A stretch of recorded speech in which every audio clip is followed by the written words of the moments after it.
Welcome to the last panel. My name is Shelby Doyle, the 2023 Acadia President and an Associate Professor of Architecture at Iowa State University. So welcome to the Habits of the Anthropocene Epilogue panel titled Technology, Knowledge, and Culture Toward an Equitable Architecture. I'm pleased to introduce Simone Nikhil, Amer Kanngeisser, and Chris Cornelius, and they will each share their work and stories from their practices that I think will help us reconsider what we consider knowledge in both architecture and computational design. Simone C. Nikhil is a designer and researcher based in Amsterdam. Her practice, Technoflesh Studio, investigates the representation of identity and the digitization of biomass in the network space of appearance. Her work has been exhibited internationally, most recently at, oh goodness, how do you even say that? A long German name, Kunst, Photo Museum, Winterthur, La Lyrique, and she has published writing in Volume Magazine, 80 Architecture, and eFlux. She is Chief Information Officer at Design Academy Eindhoven. In 2016, she was Research Fellow at het Nieuwe Institute Rotterdam and is commissioned contributor to the Dutch Pavilion at the 2018 Venice Architecture Biennale. Nikhil is a recipient of the Pax Art Award 2020 and a 2021 Mellon to 2023 Mellon Researcher at the Canadian Centre for Architecture. Currently, she is investigating the architectural and bodily consequences of computer vision, researching the politics of synthetic training and data sets. Please join me in welcoming Simone Nikhil.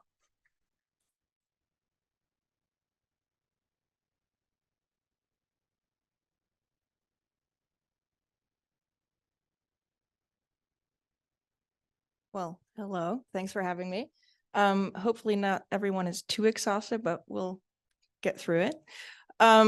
So, you know, in some ways, I feel like a guest and intruder. There's different words to a conference such as this.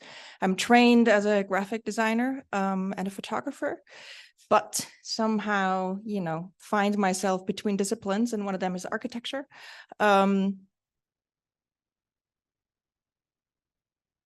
Oh, this one is delayed. I get it. Okay. So what we'll talk about today is a project that started around 2018, and it's called Model Home, which is sort of the larger chapter. So most of the work I do is either in writing essays as well as film. There's not enough time to show the films today, but if you're interested, just come and ask me after.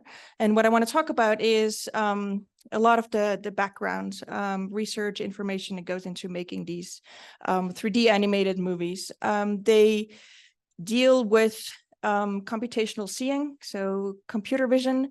And what I'm interested in is it was a direct departure from work I was doing on face recognition. And with face recognition, I realized that I kept on, you know, one of the main questions to me was, from a queer perspective, how is computer vision used as a way to being read, right? Like, you're a coded body. How do you want to be read? Is this actually the way you want to be perceived? And of course, tons of sort of privacy questions that are embedded in surveillance, in wanting to represent a certain way, but there also being this idea of control, in also accuracy, as we've just heard, in being able to really identify you as you versus someone else. Some of that is common sense, and I think this is something that we'll see in the presentation sort of come back. The face recognition work has made me make a decision to look at architecture, specifically the domestic space, for several reasons. And one was wanting to understand, not just comment on the technology, but understand how does it actually work, and from a human perspective, less from a technical perspective. And that led me to looking at training data sets. And one of the reasons is that domestic spaces, I mean, how do you access them, right? How do you gather enough images, visual material of what a domestic space is like to train a computer vision model to sort of say, well, this is how people live? I think that's one central question of this research. And the other was that there was no human body, right? There was no representation of the human figure. It was always implied, either in the furniture or in the spaces, And that was very freeing. I didn't have to like reproduce my own critique, as in like, why do we keep on distributing people's faces? We don't know. Why are, Facebook databases, profiles scraped for research purposes, which in some way, to just talk about that, I was doing the same thing. And so I think the domestic space became a really important site for this research. So computer vision essentially is pattern recognition. This paper from 1955, I think, has this really beautiful way of talking about this, where as a human being, as someone that speaks English, you read this as the cat. Even though the H and the A are similar, are the similar figure, you complete them in your mind through common sense and through the knowledge that you possess in a way that you can just read it as a cat. For a computer vision model, that is not such a thing. An image like this, again, I think is interpreted in a certain way. We find it funny. It's a shark. Is it a cow? Is it to milk a cow that's purple? Running it through different computer vision models also means that it's seen in a different way. So on the one hand, there's a model called ResNet 101, and it sees different kinds of fish. And then there's BagNet, and it sees different. The sorrel is a type of grass, so predominantly looks at the grass. And the others are types of, brown furred animals, so either dogs or a gazelle or an ox. And what it turns out to be is that on the one hand, you look at shape, and on the other at texture, and so the way a model is trained deeply defines on what it sees, or how it we're using these human words to talk about technology. That doesn't really make sense, but we somehow have to communicate and, try and figure out how these AI models function. Again, I think there's always a certain absurdity and humor in my work to make it accessible, but at the same time, it becomes quite drastic quite quickly. So sure, there's a shark. What does it mean if in a domestic space you have a couch that looks like a cow? Could also still be funny. Becomes less humorful pretty quickly when, again, there's people involved, and there's always people involved in a domestic space. This article from 2015, which has a really sensational headline, as this robot is suddenly eating this woman's hair. It certainly doesn't have any agency. It's a Roomba, a self-cleaning robot. In 2015, the Roombas didn't have computer vision. They worked on infrared sensors, so they were just looking at distance. But I think there's certain parameters built into how the robot operates that are assumptions by whomever has created this thing, right? At what point of day does it clean, which is based on a 9-to-5 schedule. Now you can define this yourself in the app, but we're talking a bunch of years ago. At the same time was a bed, right? Sleeping on the floor, sleeping on a futon is not the way you sleep. Obviously a bed is like a raised sort of Western piece of furniture. So there's all of these sort of ideas of not just common sense, but also, again, what do the design spaces look like, and who's defining them to these automated systems? And I mean, again, sort of domestic spaces, I think some of this is speculative. Some of these products already exist. Some might be in your own houses. Some, might never exist. Boston Dynamics really wanted to have the Spot Mini in 2018, at least, as something that would sort of cohabitate with you. Now we've seen it become a completely different animal, which is used by, to surveil public spaces. But what they all have in common is that they do have a camera. And the thing I want to talk about is the camera, less the object. I think the object always kind of sensationalizes computer vision and puts it into sort of science fiction space of like a robot. We need the robot so the camera can move through the space. But at the end of the day, the robot also needs the camera to navigate. And that relationship is the important one. So one sort of, thing we can talk about today is, at least for me, this idea that computation is the new optics. So that, as Kodak sort of wanted to have in the 50s and the 60s, right, there's not so much a point of capture anymore.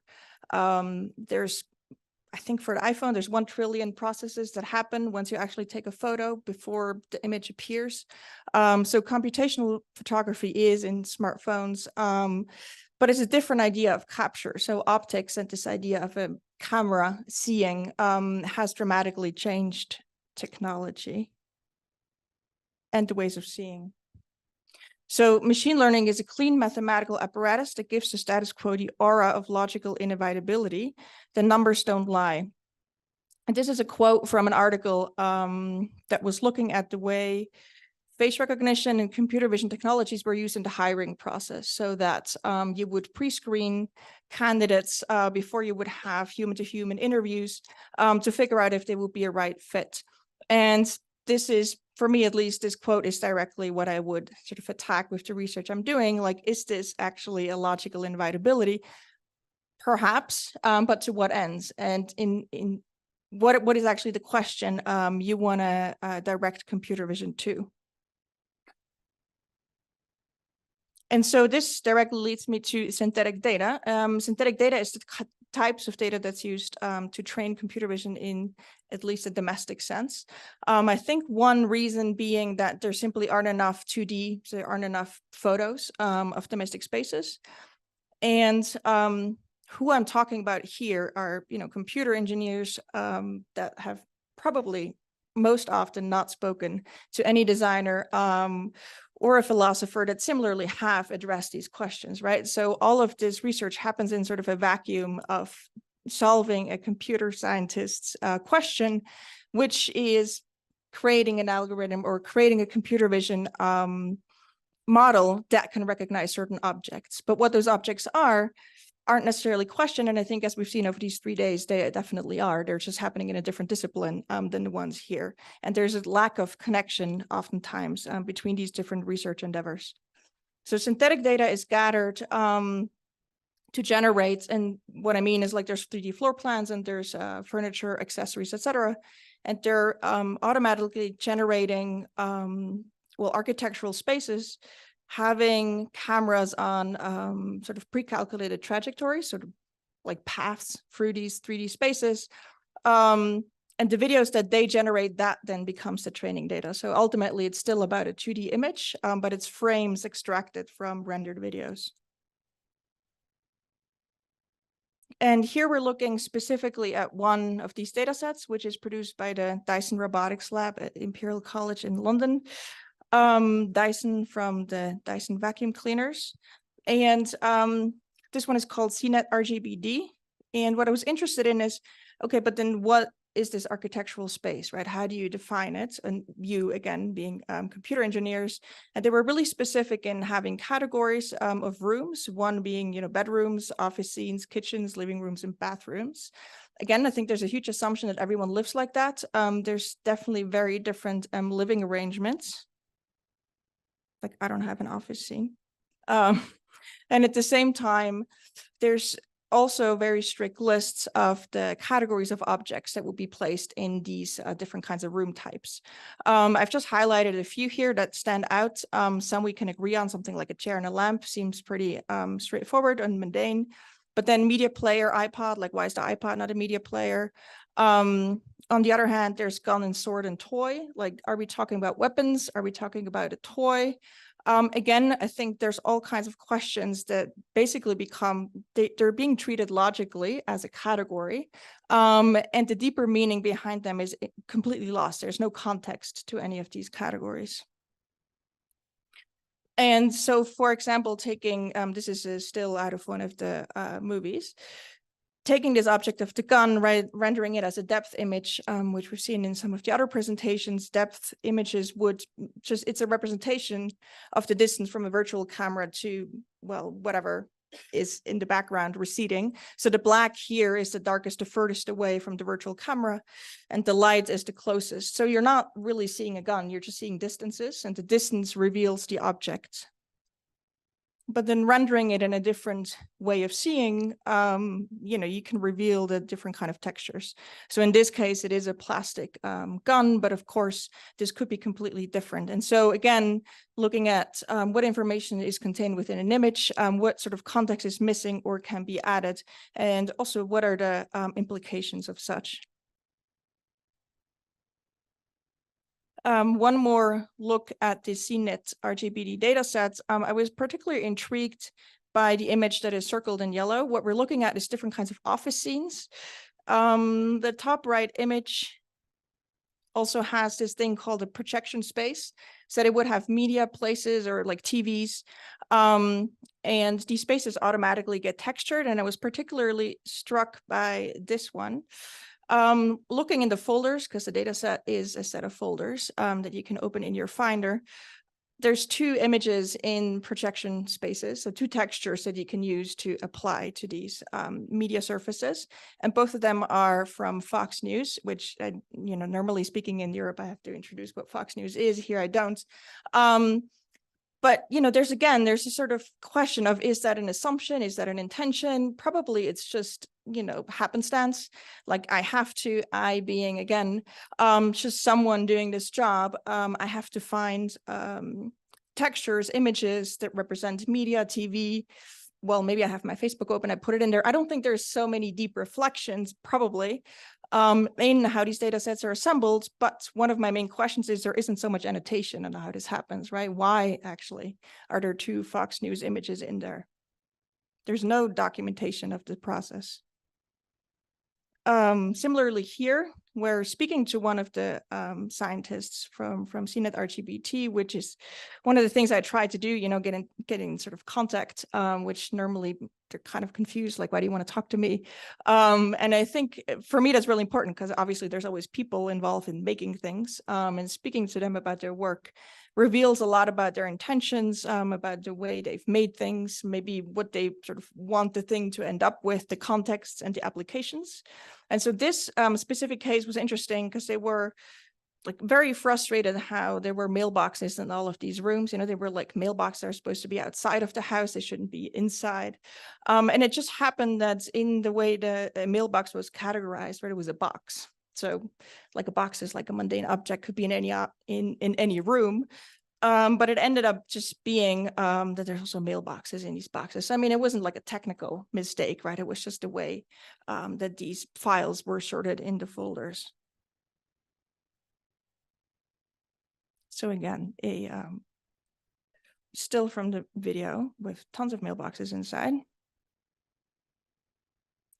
So again, I mean, now we're in an architectural context, but similarly, linguistics has tackled or at least tried to address some of these difficulties. One being this idea of fuzzy borders, right? So that a object always needs a context, and the context defines the way it's named, the way it's seen. Something like, where does the vase begin, or where does the bowl end? Like, where do these objects kind of meet? And there's always a spectrum. Computer vision training sets, at least for now, they can't, there's no context to the data itself. So what happens? Well, first this one. So William Labov, who's a linguist, in 1975 was, he had a specific data set and he asked people with these objects, hey, if it's in a food context, if it's in a neutral context, is it now a cup? Is it a vase? If you put flowers in it, is your cup still a vase? If it has a handle, etc. Really sort of questioning what these, industrial products mean to you as the user. And so he sort of decided, well, there is a calculation I can make. Like, there's a statistic, but the point is that the statistics only applies to the exact data set that he has, right? It's not generalized. Whereas the computer vision researchers I've been talking to, their aim really is to make something that's universal, right? Something that you can create in an incubator and then scale on a global level. And one more example for this data set is in the group chair, which again feels like something you can kind of, decide upon what a chair is. Isn't so straightforward. There's also these four objects among other ones that are more or less disturbing. And on the one hand, there's, armchair, armchair, armchair, straight chair. None of them are actually that. Again, I think there's humor, but there's also just very, grave situations that are completely neglected and put without any context at all in a space that they're not supposed to be in. So quoting Abeba Birhan, who is a fantastic researcher, computational engineer, who's written a paper called The Impossibility of Automating Ambiguity. Through the practice of clustering, sorting, and predicting human behavior and action, these systems impose order, equilibrium, and stability to the active, fluid, messy, and unpredictable nature of human behavior and the social world at large. So, I mean, what I'm interested in what she's saying is, again, this, I think on the one hand, scale, like you might create something for a very specific use case, but at the moment that you scale it, there's a certain absurdity or a certain violence that can appear. And at the same time, life is much messier than the logic that machine learning may or may not want to impose on it. And I think that doesn't mean that it should be scraped, right? But it's more, there should be an awareness, there should be an annotation, a documentation in how these tools are being put together, by whom. And so some of these things I'm trying to tackle in a new research lab at the Design Academy in Eindhoven titled Parametric Truth, which is a term that I've sort of, carried on through my practice, which is simply trying to look at sort of the very, softwares that have become so standardized and normal in our practices, talking about like as designers, for example, the Adobe suite. And just trying to just sit with it, right? Like, why does the button look a certain way? What do I expect the interface to do? If I do, I don't know, if I use this one slider, why does it behave a certain way? And not so much from a coding standpoint, but really just as someone using it and not just taking it as a given. And so really starting a dialogue again, not so much also saying no to things, but trying to find a position where you can make decisions again and not just sort of take tools for granted. And what it means specifically for the model home research is, for me at least, also making like a documentation of the training data sets that I found and trying to figure out how they correlate. So there might be like a new paper in 2021 with new data, but the data might actually be siphoned from papers from 2017, 2019. Simply, there isn't so much, of course, there's references, but most of this I figured out by downloading the data sets and literally just going through it, because they might be named newly, right? They're repackaged, whereas there isn't necessarily suddenly new 3D data. A lot of this comes from game asset stores like Unreal. Most of it is from the SketchUp warehouse. So there's only a certain amount of data that is added to those. So again, I think a documentation strategy is important here. And another way I've been interested in, how do you interact as someone that makes, it's an implicit position, like I like to make things, but that also means that I'm using the tools I'm critiquing. And so one thing I've been interested in as well is how do you, through the act of making, have sort of a research position? Can you test boundaries? Can you figure out how far a tool works or isn't supposed to work, if such a thing exists? And what I'm showing here is a new tool from Luma AI, which is text to 3D, so that you would insert a prompt and you get a 3D mesh back, which of course is just sort of ultimate idea for computer vision training, that you could prompt data sets. The thing here is that they have everything that people have prompted online. So what you're looking at, I've just packaged them in these sort of fake, action figure packages. But I've downloaded the figures. And so what you're looking at is the woman of my dreams and the man of my dreams. So that's someone's prompt. And what they get back are these two very wonderful sort of Netflixy personas.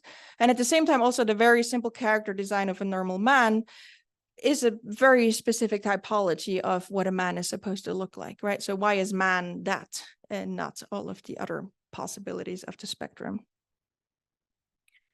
And I think some of that is very important, seeing how, practices are becoming much more digital, but also the players are to some extent a little bit undefined. I think NVIDIA is really important in how they're setting up a platform called Omniverse, which some of you may or may not be familiar with. And they're really interested in sort of rebuilding, making everything accessible as a 3D model, for the purpose, of course, to be able to model. But I mean, there's similar limitations there in terms of, what's available is actually what you're going to be building with. So if you scale it up, that also means, is everything going to start looking the same?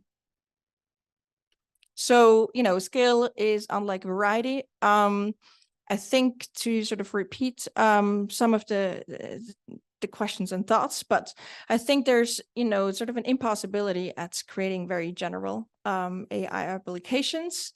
At the same time, I don't think scale is a way to solve diversity. I think, at least in the research that I've been doing, you see that a lot, where to create something that addresses more or different kinds, data sets are scaled up, but I mean, all of that has to come from somewhere. And if something's not documented, then it's still not going to be in there.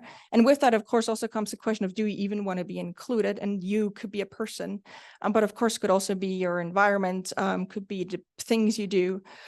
And so, the questions are much more complex. I think on the one hand, one of these things is that they probably should be addressed in a much more interdisciplinary way. And at least from the perspective that I have, a lot of the research happens in pockets, but they share research questions. But there isn't so much of a dialogue oftentimes. And, some of these questions that might have been addressed by disciplines in different ways, but it isn't necessarily integrated into a larger practice. Thank you.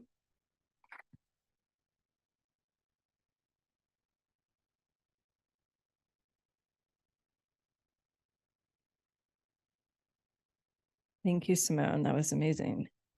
Next up is Chris Cornelius. Chris is a citizen of the Oneida Nation of Wisconsin and professor and chair of the Department of Architecture at the University of New Mexico. He is the founding principal of Studio Indigenous, a design practice serving Indigenous clients. He served as a cultural consultant and design collaborator with Antoine Predak on the Indian Community School of Milwaukee. ICS won the AIA Design Excellence Award from the Committee on Architecture for Education. Cornelius holds a Master of Architecture degree from the University of Virginia and a Bachelor of Science in Architectural Studies from the University of Wisconsin-Milwaukee. Cornelius was the spring 2021 Louis Kahn Visiting Assistant Professor at Yale University. He has previously taught at the University of Wisconsin-Milwaukee and the University of Virginia. Chris is the recipient of numerous awards and honors, including the inaugural Miller Prize from Exhibit Columbus, a 2018 and 2022 Architects Newspaper Best of Design Award, and an artist residency from the National Museum of the American Indian. Chris has been exhibited widely, including the 2018 Venice Architecture Biennale, and Studio Indigenous received a 2021 Architects Newspaper Best of Practice Award, Best Small Practice Midwest. Chris lives and works on the ancestral lands of the Pueblo, Tiwa, and Piro people. Please join me in welcoming Chris Cornelius.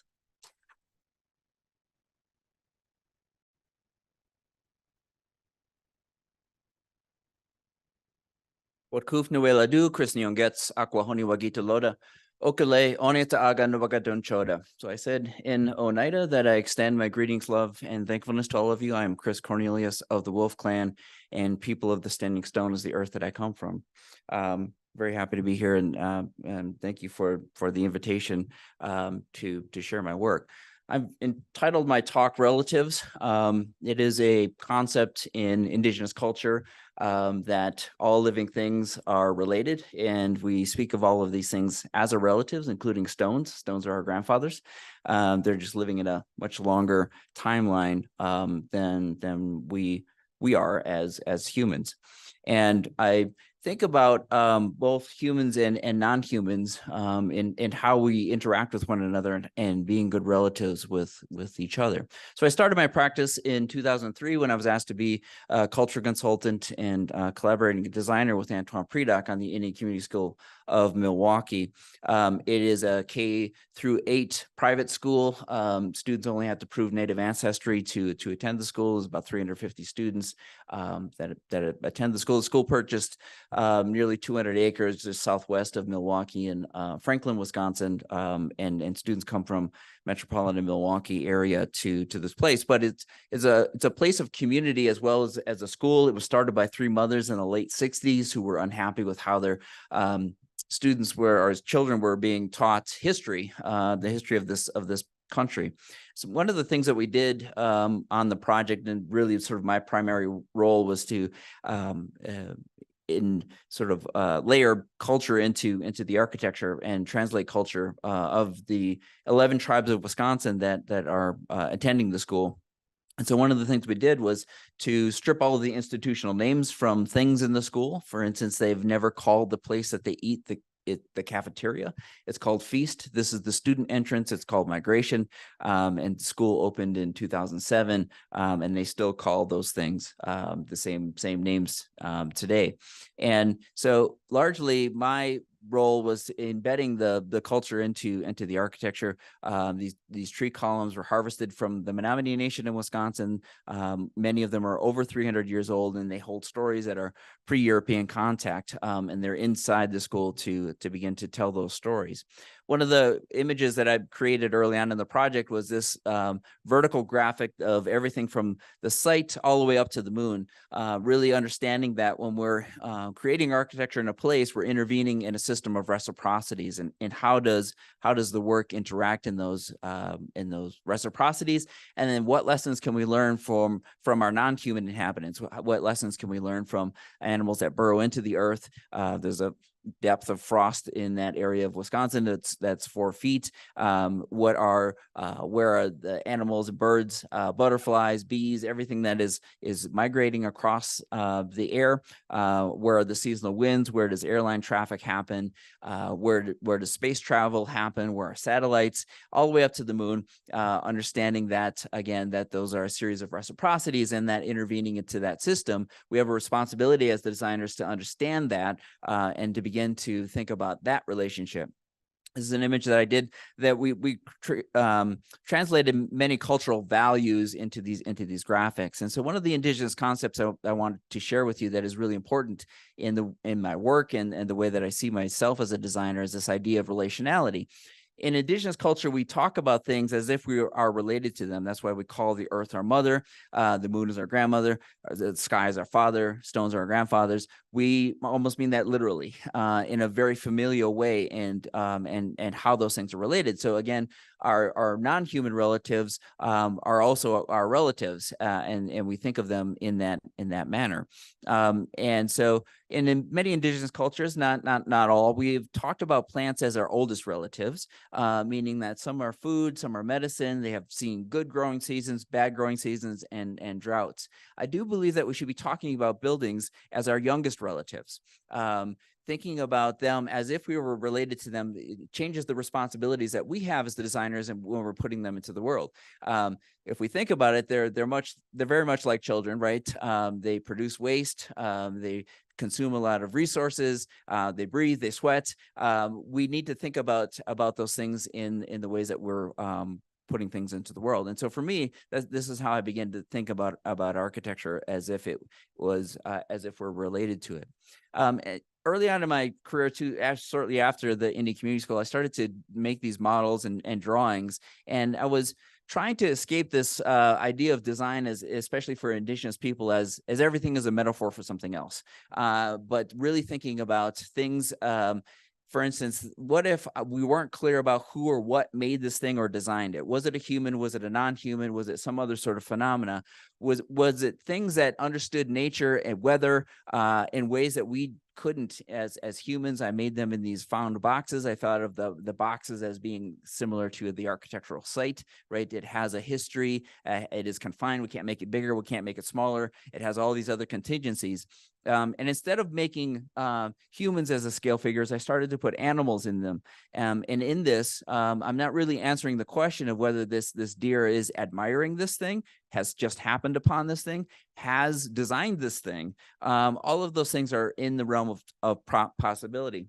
And so some of these are like 3-dimensional sketches. I was sort of building them as I was designing them. I cast these plaster landscapes for them, and really started to think about what if I didn't try to make a thing as a metaphor for another thing. Some of them started as drawings, some of them really quick sketches, like this one on the far left. I was thinking about what if cladding was like feathers, if it interacted in that way. In the middle, what if I started to play with the moire pattern of these mesh, and what if I had put a thing in a box that was intended to open and close, but it could never close again. And it was really just a seat to see the moon and begin to think about that. So it really started to, I started to see this as a kind of almost athletic conditioning, meaning that it was preparing me for the race. It was preparing me for the competition, expanding my ideas about architecture. And when I was teaching, I talked to students about that we should be using all cognitive parts of our brain, even the ones that our subjectivity.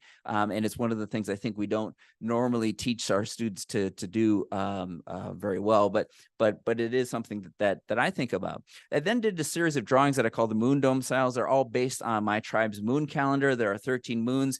Many indigenous cultures have these calendars. They're based on the new moon, and usually they're named after something that's happening in the environment. And so again, I was using non-humans as the kind of scale figures. And this one is called the thunder moon.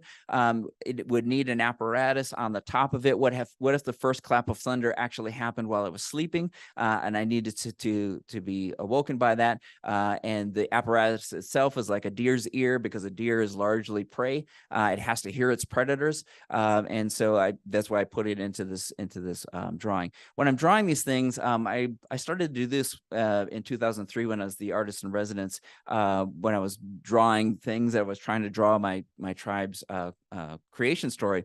I stopped erasing things in my sketchbook. I stopped erasing anything. I didn't start over. I didn't turn the page. I just kept drawing over these things, and that's how I came at this sort of layered approach to drawing. And each one of these are, I'm just looking at different things, the ways that you get into the structure. What if the structure itself was different? What if it didn't have columns? In this case, what if it was just a bundle of sticks? What if humans weren't involved in this at all? The bear is pulling out this sort of irrigation device that irrigates its landscape, and the top catches rainwater. And then I started to render differently. So I was making these rhino models when I was doing the drawings. Originally just did it so that I was casting shadows correctly when I watercolored them. But then I started to think, what if I started to render differently? What if I changed the camera view from being that sort of standard human eye level? What if it was at the eye level of a wolf? What if the structure of this thing was like organic and structural hair, like a porcupine's quills? What if there was just so much of it that it actually held this thing up? And what if the wolf could see things in the sky that I can't see as a human? We know that birds can see things that we can't see, right? Birds can see magnetism, so they fly towards it and they fly away from it. But what if the wolf can see things in the sky that I can't see? So I was thinking about rendering these possibilities as rendering these things visible in the work.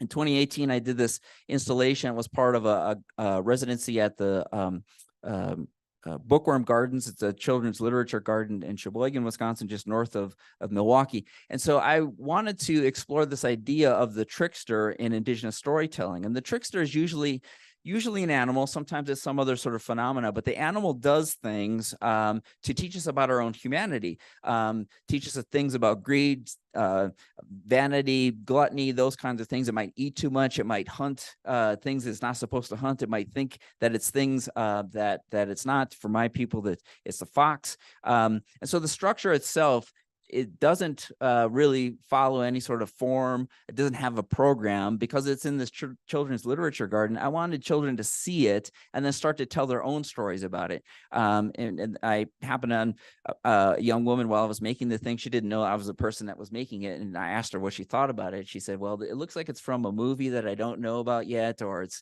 something that animals made and then people came later. And I was like, that's exactly right. That's exactly what you should be doing with this thing. And so I made it from trees that were harvested from the garden.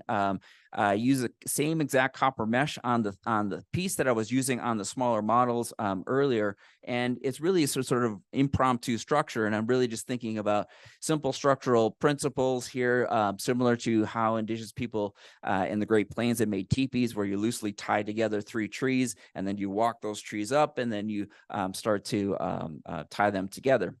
But I also started to think about this idea that why can't architecture have regalia too? and thinking about the role of regalia in Indigenous culture. It's not just aesthetic, and it's not just ornamental. It actually tells us things about who you are, where you came from, what you may have accomplished. And so on the right is a headdress of a Mohawk male. I know that it's Mohawk because it has 3 feathers up. The Mohawk are part of the Haudenosaunee Confederacy. My people, the Oneida, are also part of that confederacy.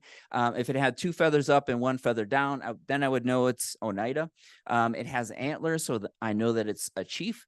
The chiefs are elected. It is sort of democratic republic that we had. You can look this up. The U.S. Constitution is largely plagiarized from the Haudenosaunee Confederacy. It is the longest running democracy in the world ever, still running today.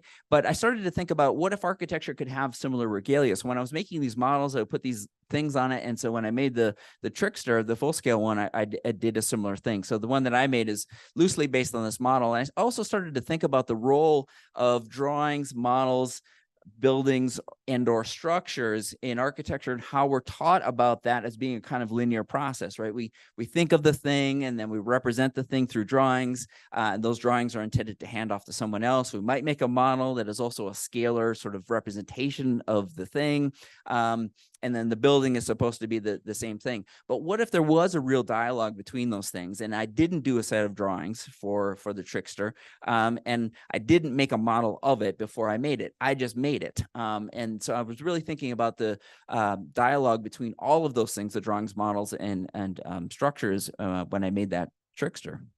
In 2021, I was asked to do a permanent land acknowledgement for Lawrence University, a small liberal arts college in Wisconsin. They wanted to acknowledge the fact that their campus is on Menominee land. The Menominee are indigenous to the state of Wisconsin, and it's called Otachia, or crane, which in the Menominee language is, it means crane, and the crane is part of their clan structure. The crane is in charge of architecture and art. It's one of the few sort of instances that I know of where a clan is in charge of art and architecture, and that is their responsibility. So this is the land base, original land base of the Menominee in the state, and so we can see it's a very large portion of the state. It's kind of hard to see if you look at a satellite photo of Wisconsin. You'll see this sort of rectangle. It looks like a Photoshop or a glitch. That is the boundary of the Menominee Reservation. They have always sustainably harvested that land. Over the past 100 years, they have increased the yield of that land from 125 to 140%. They only take trees down when they're too old or they're shading. They have a very strict sort of forestry plan. And Lawrence University is located kind of right in the middle of that, and so they wanted to acknowledge the fact that their campus is on that land. The thing that was also important to me is I engaged the Indigenous students at the university. These are students that are not just from Wisconsin; they're from all over the country. Lawrence University has a program called College Horizons, where they bring Indigenous students to the campus, and they basically talk about what it means to go to college as an Indigenous person. And one of the things that really struck me about their presence and how they thought about themselves in the university was they don't see anything that is Indigenous. They don't see anything that represents them. They don't have places to go that they can begin to identify with. And so this piece is something that you can get into. It's in a sort of major thoroughfare of the university right next to the library, and students use it and have used it as a place of gathering, a place of protest. It is a thing that now they can identify with. And so all Indigenous students that come there are intended to sort of engage with the piece. It has a geometric pattern that is from the Menominee, similar to their artwork, and the custom perforation of the piece. And like I said, you can get inside it, and it is a thing to begin to reflect on that landscape. I was asked to, as one of 5 designers, to contribute to this exhibition at the Crystal Bridges Museum in Bentonville, Arkansas. The exhibition is called Architecture at Home, and each one of us were funded to build a full-scale prototype of housing. And I wanted to address Indigenous housing in general. This is the HUD house that I grew up in on my reservation. I can identify myself to anyone that's from my reservation. They'll know what I mean when I say I grew up in Site 1. which is how we identified ourselves. If you grew up in Site 2, we kind of know where that is as well. But this is the Google Street View, the current Google Street View. It's a little bit of an improved sort of home than what I grew up in. So I went to high school 9 miles away, and what I saw in my non-Indigenous friends' neighborhoods, I saw that their houses were close together. They had sidewalks, they had trees, they had garages. We didn't have a garage. We didn't have a porch. We didn't have a sidewalk. There are no trees on the outside of that. So there was this sort of way of seeing the world that I think started to shape me as a designer and an architect, that I saw that there was a sort of fundamental lack of care with these things, meaning the house and how they work. And this is an image that one of my students from Yale produced in the studio that I taught that semester in spring 21. We're working in the top right image in that community, the Opaskwayak Cree Nation in Manitoba. But I was explaining to the students that this house, the exact same house that I grew up in, is deployed all over the U.S., in the Southwest, in the Great Plains, and in Canada. Doesn't reflect the people, doesn't reflect the environment, doesn't reflect the landscape. And when I say it's the same house, the floor plan is almost exactly the same. And so the one that I grew up in Wisconsin looked like this. This is a floor plan from a house in South Dakota, and I will tell you it's almost exactly the same floor plan of the house that I grew up in. I would say that this one is a bit of a fancier version because it has a master bath and a regular bath. We only had one bath in our 3-bedroom home, but my response to this was that I wanted to make the thing that is not my HUD house, is not this thing. My HUD house didn't have a porch. My HUD house didn't have a place for a fire, didn't have a view to the sky, didn't have a place for my non-human relatives, didn't have a place for me to do my homework. It had a living room, a bedroom, and a kitchen. And thinking about Indigenous space, I was thinking about how if we didn't have these kinds of spaces, right, like a bedroom, a living room, kitchen, what if we had open spaces of production, culture, ritual, diplomacy? That's what Indigenous dwellings actually were. And what if our non-human relatives could also be housed in these things? What if I was making habitats for them as well? And so I created these renderings that show a bear and a wolf coming up to the house. And then this is the prototype that was built, and we installed it in August of 21. I think it's going to be deinstalled sometime next month. But I was thinking about this as a modular thing as well, that the housing didn't reflect how we lived on our reservations. In many cases, you might have multiple generations living in a home. You might have adult children who have children for a period of time. My grandmother lived with us. I slept on the couch. She slept in my bedroom. So families can expand, they can contract. And what if we built these in modules where we could add a bedroom, or we could take a bedroom off, or we could have basically what is a accessory dwelling unit where my grandmother could live. Because on reservations, we don't need property lines, because the connection of land ownership is in the collective. It's in the people own the land. And so when you own a home on the reservation, you only own the structure and you're leasing the land. But what would that do to the shapes of these homes, and what would it do to the ways that we begin to live?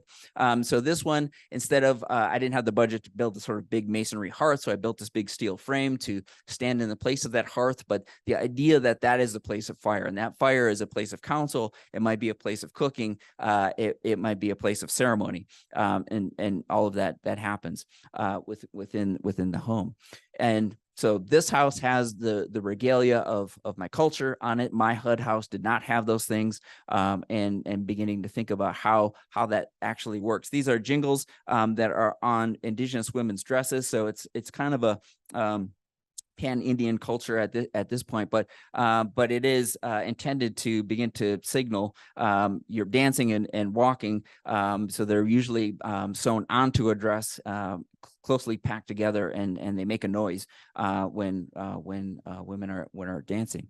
On the inside, I'm trying to bring in light in different places. My HUD house didn't have any light on the inside, and it didn't have a view to the sky, and this one does. So I'm bringing light in high and low. And so this idea of the view to the sky is usually coupled with the fire or with the place of ceremony. And I'm just trying to tap into those things within Indigenous architecture. So these are images, historical images of architecture all all over the country. My people are in the lower right there. That's a Haudenosaunee longhouse, and it has a hole in it for where the smoke comes out.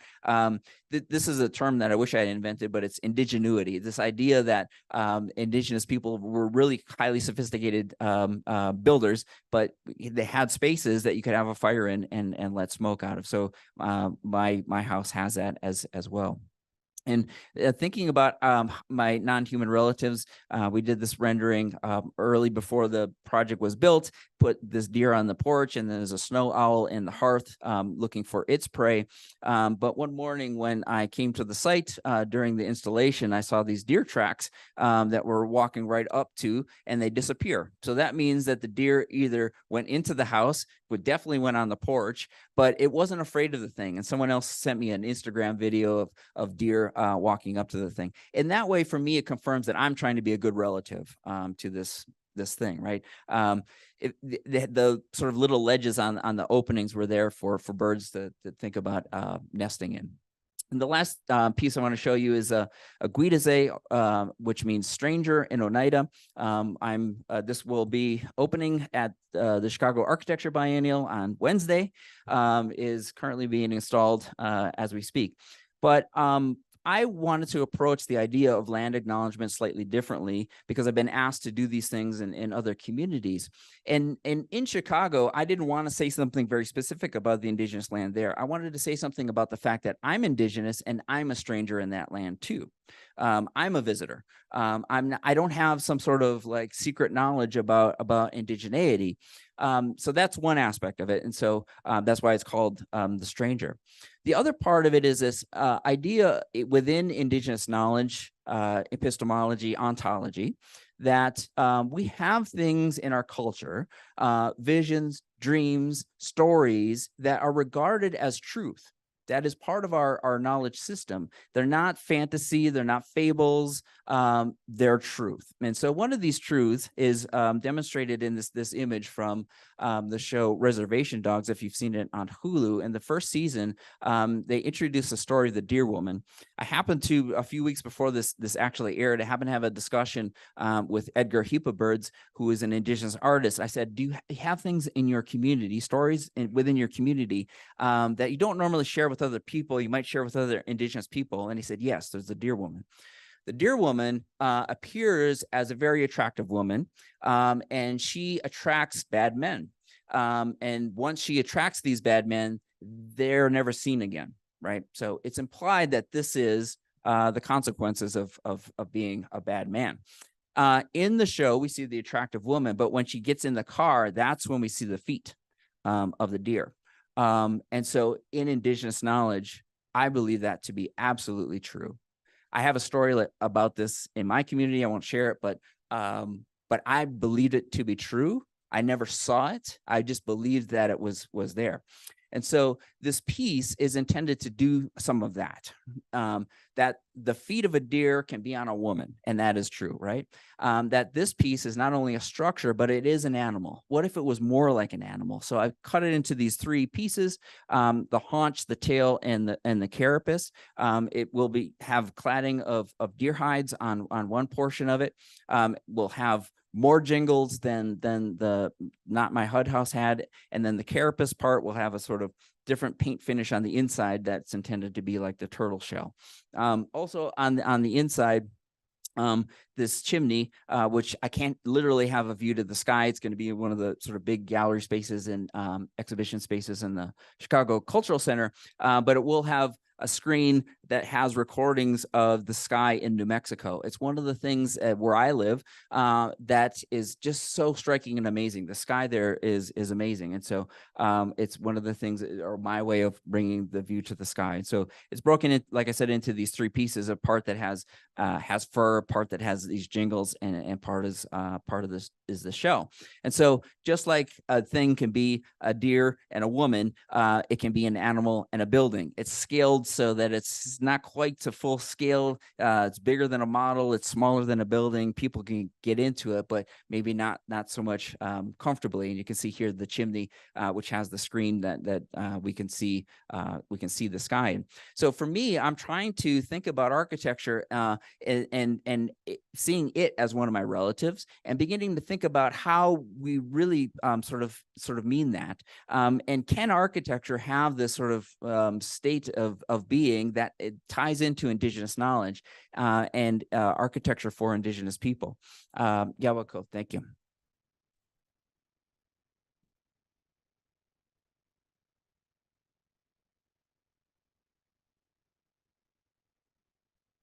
Right. Thank you, Chris. We have one last speaker who will be joining us online. All right. Amer Kanngeisser is a geographer and sound artist. They are a Marie Curie Research Fellow in Geohumanities at Royal Holloway, University of London. Their current projects amplify movements for self-determination in the face of ongoing colonization through research extraction, environmental racism, and ecological disaster in Oceania. They are author of Experimental Politics in the Making of Worlds and Between Sound and Silence, Listening Toward Environmental Relations, which is a forthcoming text. Their audio work has been commissioned by Documenta 14 Radio, BBC Radio, ABC Radio National, the Natural History Museum London, and Deutschland Radio, amongst many others. Please join me in welcoming Amer Kanngeisser. Hi, and thanks for having me. I'm coming to you quite late at night where I am in the UK, so you might have to bear with me. I might be a little bit slow, but yeah, it's been really interesting listening to the talks tonight. And I think similarly to Simone made a comment about being a bit of an interloper into the discipline. So I am, I suppose, architecture adjacent as a geographer. And when I was invited to come and speak, I was invited to come and speak specifically around the ethics of encountering the Anthropocene and the long engagement, I suppose, with the ideas of the Anthropocene and case studies, particularly from a geographical perspective. So that is what I will be talking about. So I'll just begin with a little story to kind of give some context to the work that I do. In 2018, I was invited to visit is your microphone on or are you muted? No, my microphone's on. It's on. Can you not hear me? Hello?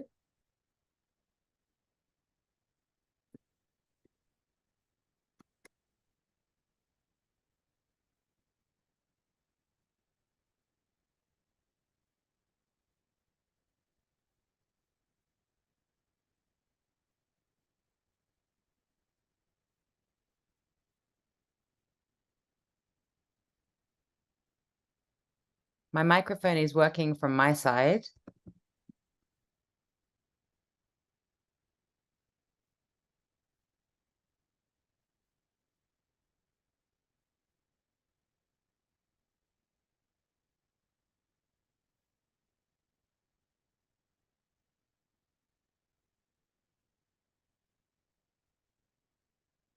Right now? Hi, can you hear me? Yes, we can. Okay. Okay, yeah, because it's working on my side. So did you hear any of that? No, we did not. Oh no. Okay. Well, I'll just recap it very quickly. I was just saying that so I am adjacent to architecture as a geographer. And I was invited to come and speak to you about the ethics of encountering the Anthropocene and the ideas of the Anthropocene, I suppose, as held in geography, in thinking about engagements with the Anthropocene through case studies. And so I wanted to just begin my talk with a little bit of a story about how I came to do the work that I am going to be talking about today and the work that I've been doing for quite a while. And so the first image here is of the island of Kiribati in the Pacific. And I was invited to Kiribati in 2018 to visit communities there. And Kiribati, for I'm assuming a lot of you don't know, is located around about 1,000 miles from Hawaii. A big ocean state, Kiribati holds a land mass of around 315 square miles, but an oceanic economic zone of 1,328,890 square miles. Tarawa, which is the island that you see here in this image, is the most inhabited of the islands, and it peaks at around about 3 meters above sea level. I went to Kiribati in part to meet with Dr. Teveriki Tiero, who was a renowned scholar, poet, and educator who had directed the Oceania Center at the University of the South Pacific in Fiji for many years before returning to his homeland, where at the time he'd been planning on running for government. Teveriki spoke with me at great length about the status of Kiribati as one of the already most critically affected frontline nations. And when I was speaking to him, I asked him what was a lesson for non-Pacific Islanders to learn about understanding everyday life there. And he said to me, 2 ears, 1 mouth, don't talk too much, learn to listen more, not only to hear, but to be able to develop another thing, and that is to be able to interpret. These things are different. They occur at different levels. The hearing and the interpretation of the sound, it's very much part of our world. So I wanted to begin with this invitation from Teveriki, who has now sadly passed, to listen, because it's widely emerging as a methodological concern in approaches to understanding our continuing planetary existence. In her book, Undrowned, Black Feminist Lessons from Marine Mammals, Alexis Pauline Gumbs asks, and I quote, "How can we listen across species, across extinction, across harm?" And I think this ties in really nicely to what Chris has just been talking about. The question posed by Gumbs is one that many of us are already actively grappling with: the catastrophes of climate crisis, expressions of the colonial capitalist violences of white supremacy are multiplying rapidly, and the urgency to do something sits in tension with a lack of knowing what to do and how. While disciplines invested in tech are trying to forge ahead through ostensibly sustainable and green solutions, the arts are trying to communicate what is oftentimes barely comprehensible, let alone easily distilled. It is apparent that the more interdependent orientations are needed, which foreground how people and communities relate to the earth as a part of the earth. So in my work as an interdisciplinary sound artist, geographer, and writer, I develop practices of listening and attunement to approach the relations between people, places, and ecologies. My training as a geographer informs how I come to the sonic field, because I'm interested in deconstructing what it means to listen to and make sense of, and translate the sounds of environmental and human entanglements through the assumption of an Anglo-European onto-epistemological lens. A crucial aspect of what I do is situating how I listen as a white European Australian and how I inhabit place as a settler colonizer. My work is grounded in a commitment to finding ways to be in what Métis professor Zoe Todd, who I work with, calls good relations with where I am, and most crucially, knowing the boundaries around this and what it means for how I comport myself in the communities that I collaborate with. So for the past several years, I have been speaking with communities. So I'm just going to check the... Okay, you can hear me on Zoom. Good. For the past several years, I've been speaking with communities about the impacts of the climate crisis in the Pacific and examining how European colonization through resource capitalism and environmental racism exacerbates these. My orientation in this is toward the everyday ways that communities determine their own practices of liberation and care within and despite ecocide. In my work with communities on climatic crisis and survival, I prioritize listening to contested and difficult environments with sensitivity. This listening doesn't just mean the physiological and psychological process of hearing. It's listening also to the silences of expression by people and environments, and attempting to understand how to interpret these appropriately across local and global contexts. So briefly, what I want to emphasize in the talk that I'm giving to you today, well, tonight for me, is how over the years, my collaborators and I have slowly and very carefully implemented what we've been told, particularly in putting this into the space of artistic production. So I'm going to be focusing on our upcoming large-scale audiovisual installation, Oceanic Refractions, which is co-produced with Fijian artist Marinala Tikau.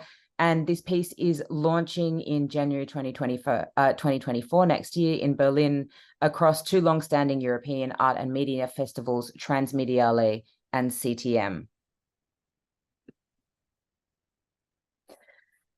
So Oceanic Refractions emerges from years of consultation, preparation, and consideration of what it means to ethically share frontline stories to audiences with different ways of knowing and being. Oceanic Refractions has its foundations in a longer-term project, Climates of Listening, which I began in 2015, working with predominantly Pacific women, queer and transgender artists, organizers, and scholars to amplify movements for self-determination and liberation in the face of resource extraction, environmental racism, and ecological disaster. The Pacific region is susceptible to a number of devastating changes, including sea level rise, erosion, intensifying drought, floods, earthquakes, cyclones, and tsunamis. Along with intersecting challenges such as economic development, health epidemics, and under- and unemployment, nations of the Pacific, like other small island developing states, are held up as case studies for vulnerability.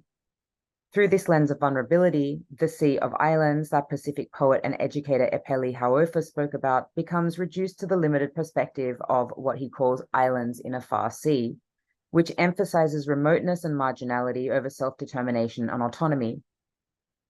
To counter the narrow definitions of resilience and vulnerability that the region tends to get pushed into through government policy and NGO discourses, the project seeks to showcase the nuanced and variegated ways that people understand, produce knowledge about, and collectively attend to their lived experiences of ecocide.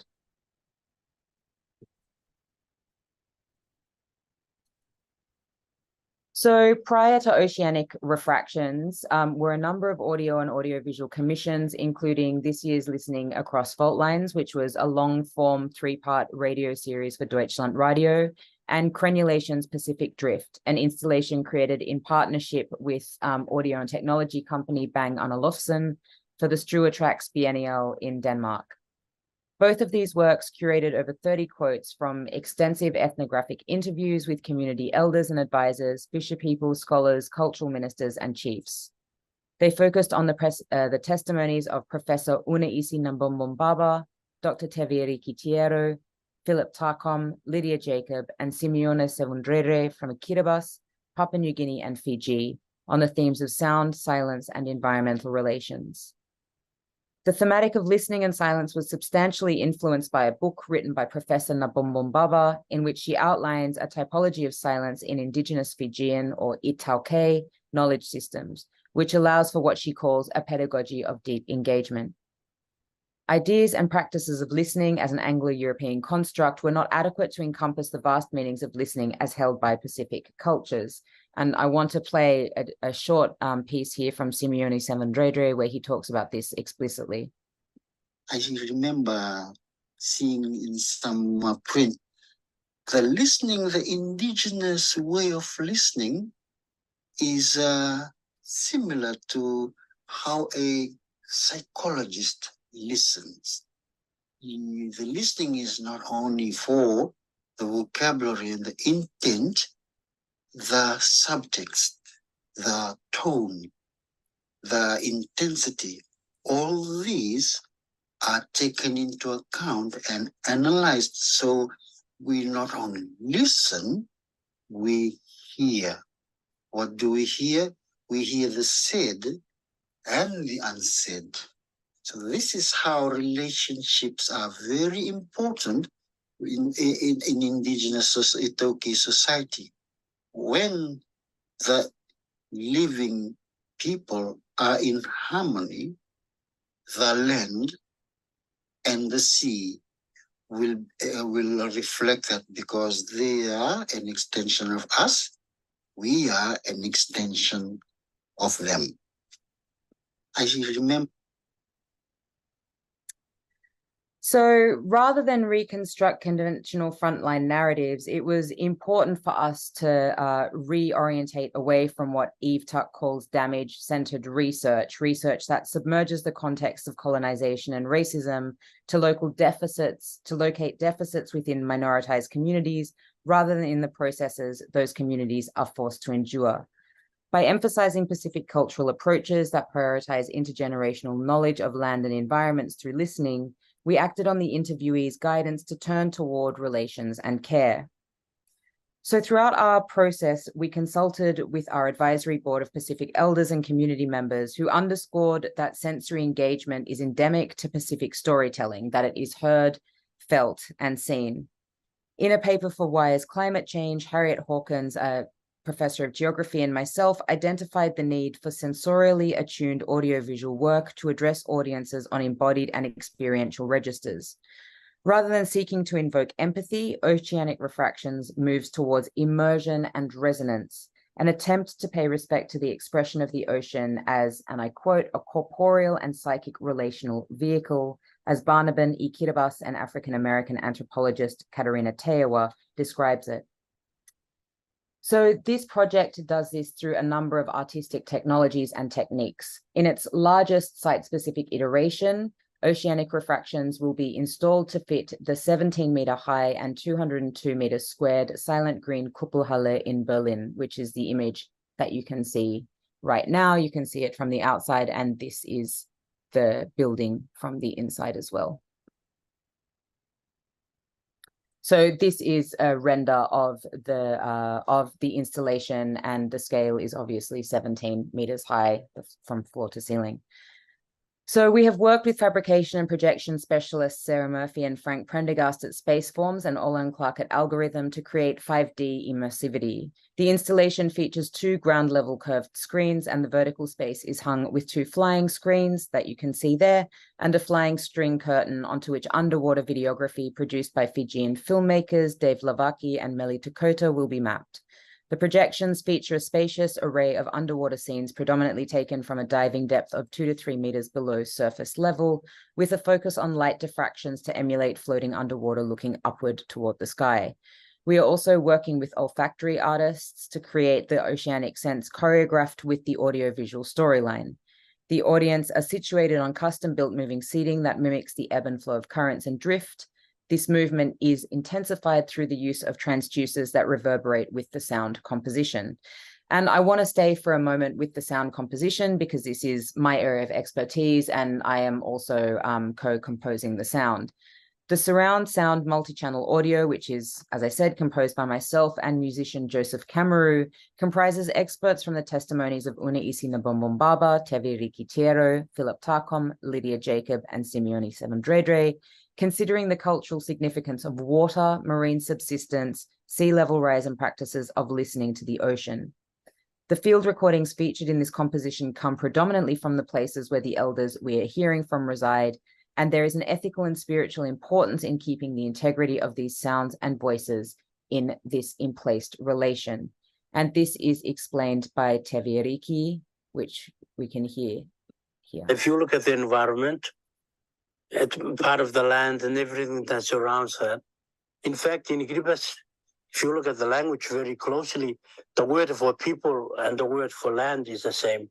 We call it Teapa, ABA. You can talk to Teapa and you mean land. You can talk about Teapa and you mean people. So there's that very close connection between land and people. If you look at the environment,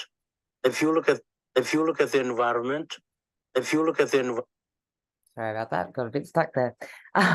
The sound recordings and the voices can't be separated because, as Tevi said, peoples, lands, and oceans cannot be separated. This ontoepistemology is almost impossible to reconcile with European ways of approaching environmental relations, which always inevitably center the human even when attempting to dissolve this division. Because of this irreconcilability, we are actively working with, rather than against, the tension and inexperience with unbiased listening. Stolo philosopher Dylan Robinson writes that settler colonizer listening, and I quote, is hungry for the felt confirmations of square pegs in square holes, for the satisfactory fit as sound knowledge slides into its appropriate place.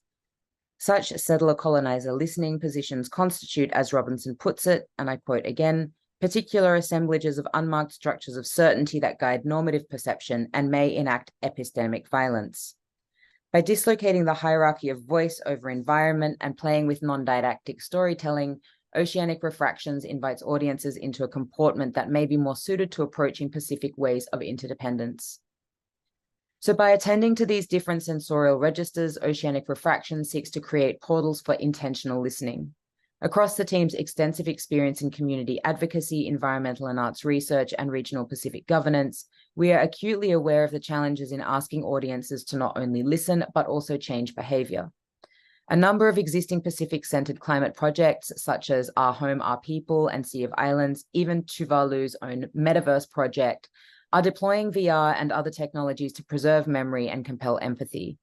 There are enormous impediments to systemic change over individual, national and international scales, and it is critical that projects offer audiences pathways towards education. Projects that work closely with communities are best equipped for clarifying community needs. Fundamentally, for oceanic refractions to complete its cycle, the request has been made that it is returned to its homes in the Pacific.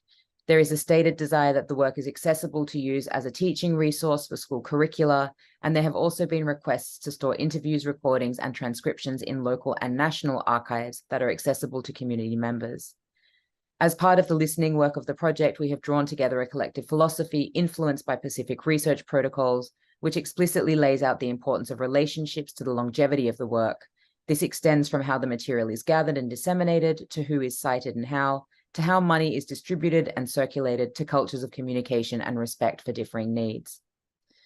So as I've outlined here, and to bring this to a close, the larger project of oceanic refractions is founded on ethics of care, relationality, and interdependence that incorporates humans and ecosystems beyond Anglo-European worldviews. This is a material shift that is relevant to projects and disciplines intent on cultivating respectful relations for anti-colonial, social, and environmental liberation. Thank you.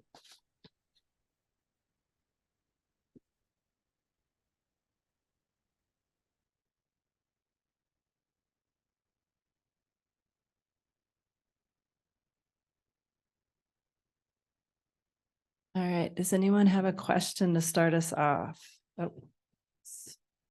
Okay, I'm gonna run the microphone back.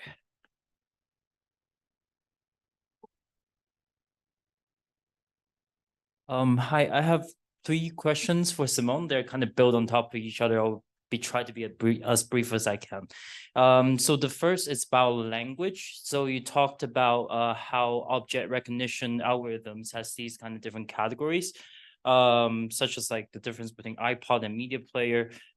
So how much of the kind of the errors we're seeing in the case of the chairs are contributed by the limits of the language? And then second questions kind of build on top of that is like the matter of context. So with those chairs that are shown without background, they're kind of floating objects. And like, so how would multimodal inputs, such as image to image or video to 3D, will contribute or improve the algorithm's understanding of the context?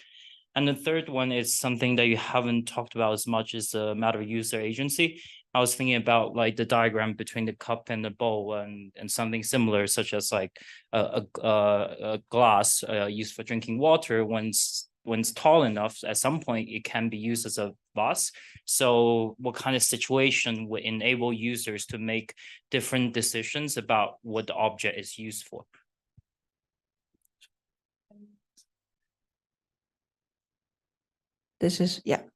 Thank you for these questions. I think the first one on language, I mean, it's also important to point out that at least the specific data set that I showed, but also otherwise, the ones I have access to are in English. That doesn't mean that there's no others. It's also my own limitation, as in my mother tongue will be Swiss German. There's definitely none because it's not a written language. German, but there's none that I'm aware of.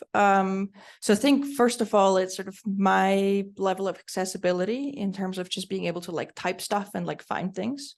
But I think a similar situation is reflected in at least the data sets that I see, where the research communities often also are multilingual, right? But English becomes a little bit of a default in terms of how these objects are labeled. And yeah, that is a very limited source of knowledge to that effect. I mean, you know, different, as we've seen in the other presentations, I mean, there's many different ways of interacting, calling, you know, naming the world. And so I think one of the really obvious questions, I'm sort of obsessed with this object of the chair. And, you know, I'm curious there, like, are we talking about something to sit on, but then why isn't the carpet also part of that data set? And, you know, I think to some extent, it's negotiations that we have on a human level, that's deeply part of language and communication, that to a large extent is removed in technological systems. And I think some of it, to also your other questions, the image of the shark, it's not always so much about improving the system, perhaps. It's also about being aware of its limits. So I think, you know, yes, the Roomba can be fed with more and different kinds of languages with different typologies of a bed. But will it ever encapsulate sort of the vastness of a lived experience, the vastness of like different cultures, DIY? Do we, I guess there's only this sort of very general we, but is that even a sort of a solution that is something to strive forwards? I personally would think no. It's much more interesting to have tools that are incredibly specific, being aware of their limitations and being able to use them to their abilities in whatever space necessary, rather than trying to solve all. And at least as a designer, I think that's always a little bit of a strange position, because it's sort of, well, now make it better, right? Sort of you've identified the design problem and now go and make a solution. And I think at least my own position is so much more always as in, well, I just have tons of questions and I don't know how this works. But let's start there. And then sort of through realizing and annotating and sort of understanding how something might have become what it is, being able to figure out its application. But yeah, thank you. Another question? Oh.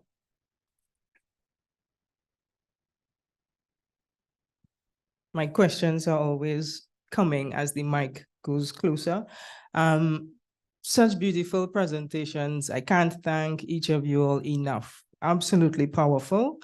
And what I'm thinking about in all your presentations is how through your work, you're showing us the intelligence of humans, in that you all are able to bring together histories, fables and folklores, sound in ways that technology, the trope of technology is distilling, abstracting, and separating these things to understand them.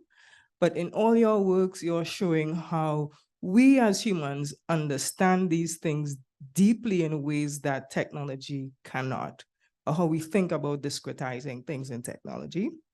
And so with that in my mind and your very grounded ways of acknowledging humanity, the environment, and its knowledges, what are your approaches, positions, now position is a strong word, approaches or thinking when it comes to in our field of computational design, technology?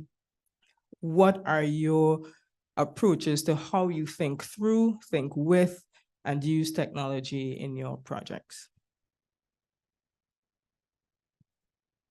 At least for me, I think that, one of the things that, at least from my understanding, my own cultural understanding, that I tried to share is that we never saw humans at the top of the pyramid, let's say, right? That humans did not have dominion over nature, as explained in the book of Genesis. That's not how we saw these things, but we saw this as in relation to one another. I just personally believe that technology is within that, right? Like, it's about responsibility as being a good relative, and how can I technologically be a good relative as well. I know that there are people, indigenous people, working in the gaming industry now, right? Like, this is a way of how do we explain these cultural aspects of what we do. When I taught the studio at Yale too, I had one student who was really interested in gaming engines and gaming technology, and I just asked him, like, can you, because we were working in this community, the studio was Spring 21, so it was virtual. We couldn't actually go to this community. We had to engage them through this sort of digital interface. But I said, seeing virtually the terrain through Google Earth and the place and understanding of that. Can you show me how a wolf will see this landscape, how a deer will see this landscape, and how a muskrat will see this landscape? And he did it. He did it with the gaming engine, because then he could begin to understand from that point of view how those things actually worked. And I think it's really just about, for Indigenous people, it's really about understanding that Western knowledge had tried to almost dismiss everything else and say, no, this is the way of thinking about this. These are the valuable sets of knowledge, and this is how we see the world. For me, as someone trained as an architect and educated as an architect, I was always like drawing these parallels between what I was learning and what my culture was, because I never saw anything Indigenous, that those things weren't presented to me.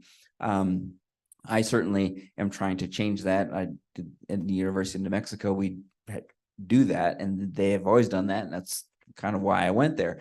But it's really about understanding that sort of relationship. But I do think that we should be thinking about the responsibilities we have in being good relatives, and are we using technology to separate people, which is what colonization is fueled by, is creating this sort of radical otherness. But are we trying to be inclusive, right? And understanding the limits of technology, and understanding where we can actually leverage it to begin to think about other things. And for me, it's thinking about domesticity, even like how I grew up was like, it's similar to the technology in a way that it's like making these containers. I'm supposed to sleep in this place, I'm supposed to eat in this place, and I'm supposed to relax in this place. And I can't do the other things and anywhere else, right? Like I can't do these other things. When where I grew up, everyone was hacking their house, right? Everyone's hacking their home to like, how am I going to do my homework if where am I supposed to do that? You know, if there's no space to do that. Someone told me the story of Indigenous housing that they had engaged in the Great Plains. They saw this house, and it had a huge hole in it that went into the bathroom, and they're like, "Why is there? How are you living like this? Why is that hole there?" And the guy said, "Well, how else is my horse supposed to drink? The horse walks up to the house, puts his head through the hole, and he can drink out of the bathtub." That's how things were working. So people were adjusting, right? People were adjusting the landscape. And what I'm advocating for is for us to begin to think about how can we make better suited environments for fostering culture and connection. But I do also think that certainly I have colleagues that are working in the realm of technology, and I have an artist friend that does she does a lot of AR work and in parks and engaging, so that thinking about Indigenous stories seen through the lens of technology is not a foreign thing, right? It's not something that is displacing that activity and way of knowing and understanding. It's actually just helping really augment it. Yeah. AM, do you want to take that question too? Yeah, thanks for such a wonderful, generous question. I can't see you, but thank you very much. I think it's a really interesting question, especially thinking about, again, like, as I said at the beginning, I come at this as a geographer and as a social scientist, so I am not an architect. So the kinds of questions that concern me are about the material histories of technologies as well, and obviously I'm thinking as well of what is currently happening in the world and the way that different technologies come out of military R&D. A lot of sound technologies that I am using have a very brutal and violent history, particularly in engagement with Indigenous communities. Like sound and recording technologies, come out of military R&D and have been used in ethnography, in anthropology, in disciplines to,